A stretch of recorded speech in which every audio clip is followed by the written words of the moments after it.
আমার মতে আমি একদম ঠিক পোশাকই পরেছিলাম, যেটা স্পোর্টসের পোশাক হয়। বাট জিনিসটা হচ্ছে যে গেঞ্জি প্যান্ট পরেছিলাম, একটু ঝুটি করতে যাই গেঞ্জিটা উপরে উঠে গিয়েছে।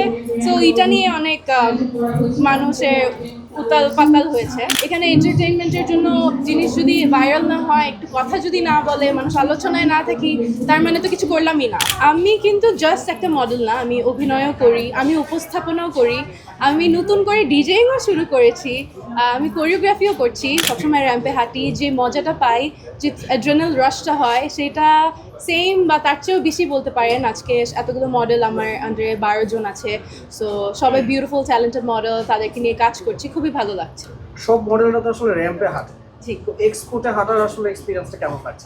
এটা একটা টোটালি ডিফারেন্ট একটা টাইপের কিন্তু একটা ফ্যাশন শো হচ্ছে। ইউজুয়ালি আমরা কি দেখি, একটা স্টেজের মধ্যে পারফরমেন্স হচ্ছে, রানওয়ে মডেলসরা ওয়াক করছে, বাট এটা কমপ্লিটলি ডিফারেন্ট। এটা পুরো ফেয়ারটা জুড়ে আমার মডেলসরা স্টল থেকে হেঁটে নিচের মেলার মধ্যে অডিয়েন্সের সাথে এঙ্গেজমেন্ট করে আমাদের ফ্যাশন কিউটা হচ্ছে। এটা কমপ্লিটলি ডিফারেন্ট একটা, যাতে অডিয়েন্সের সাথে কানেক্ট করতে পারি, এইভাবে একটা থিমে আমরা ফ্যাশন শোটা করছি। ইটস নট দ্য টিপিক্যাল স্টেজের মধ্যে fashion show. So I am happy that আমি একটা ডিফারেন্ট কিছু করতে পারছি। যেহেতু কোরিওগ্রাফার করতেছেন সেকেন্ড টাইম, জি। প্রত্যেকের তো একজন আদর্শ বা ফলো করেন, কাকে বলেন? ফলো আসলে করি, কাউকে ফলো করি না, বললামই তো একটু ডিফারেন্ট কিছু করতে চাই। সো কারোর লেগেসি ধরে আমি আগাতে চাই না, আমি নিজের একটা নিজস্ব লেগেসি ক্রিয়েট করতে চাই। সো আমার ইন্সপিরেশন আমি নিজেই আর কি। আচ্ছা, আপনি তো নিজে একজন আসলে মডেল, তো এই হঠাৎ করে কোরিওগ্রাফিতে আসলে কেন আসা? আমি কিন্তু জাস্ট একটা মডেল না, আমি অভিনয়ও করি, আমি উপস্থাপনাও করি, আমি নতুন করে ডিজেইংও শুরু করেছি, আমি কোরিওগ্রাফিও করছি। সো আমার ভালোই লাগছে। দি আদার ডে ইয়েস্টারডে আমি বরিশালে গিয়েছিলাম, ইয়ামাহার একটা শো ছিল, ইয়ামাহার ওটা বাইক লঞ্চিংয়ের জন্য আমি ডিজেইং করেছি। সো ওখানে যখন আমাকে বললো যে আপু আপনি তো মডেল, আপনি এখানে ডিজেইং করছেন, তো আমি বললাম ভাইয়া আমি মডেলিংও করি, অভিনয়ও করি, ডিজেইংও করি, উপস্থাপনাও করি, কোরিওগ্রাফিও করি। সো তখন বললো ও আপু তাহলে কি আপনি অলরাউন্ডার? সো কথাটা শুনে খুবই ভালো লাগলো। তো আমি বলতে চাই, আমি অলওয়েজই বলেছি যে আমি এন্টারটেইনমেন্ট ইন্ডাস্ট্রির মধ্যে আমি চেষ্টা করব আমার দ্বারা যতটুকু ট্যালেন্ট আছে বা যতটুকু ক্যাপাবিলিটি আছে সেটা শো করার। সো আই থিঙ্ক আমি করতে পেরেছি। And choreography is another genre, is another type, is another category. So এটাও স্টার্ট করলাম and I'm absolutely enjoying it.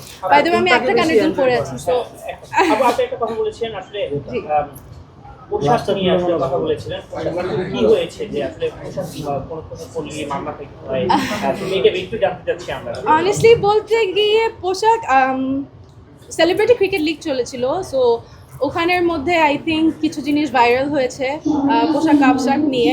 আমার মতে আমি একদম ঠিক পোশাকই পরেছিলাম, যেটা স্পোর্টসের পোশাক হয়। বাট জিনিসটা হচ্ছে যে গেঞ্জি প্যান্ট পরেছিলাম, একটু ঝুটি করতে যাই গেঞ্জিটা উপরে উঠে গিয়েছে।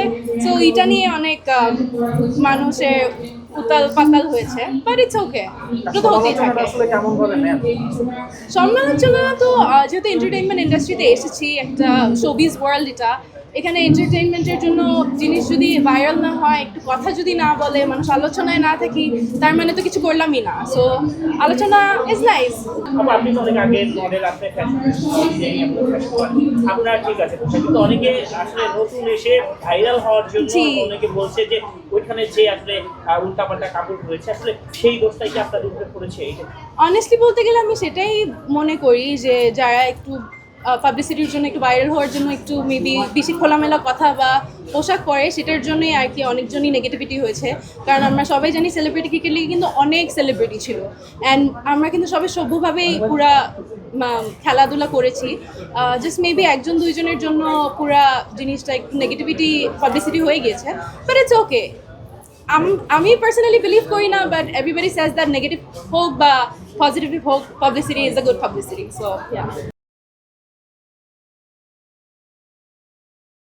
ওয়ালটন আবারও মিলিনিয়ার অফারে ওয়ালটন ফ্রিজ কিনে আপনিও হয়ে যেতে পারেন মিলিয়নিয়ার। মিলিনিয়ার ছড়াছড়ি দেশ জুড়ে, এটা শুধু ওয়ালটেনই পারে।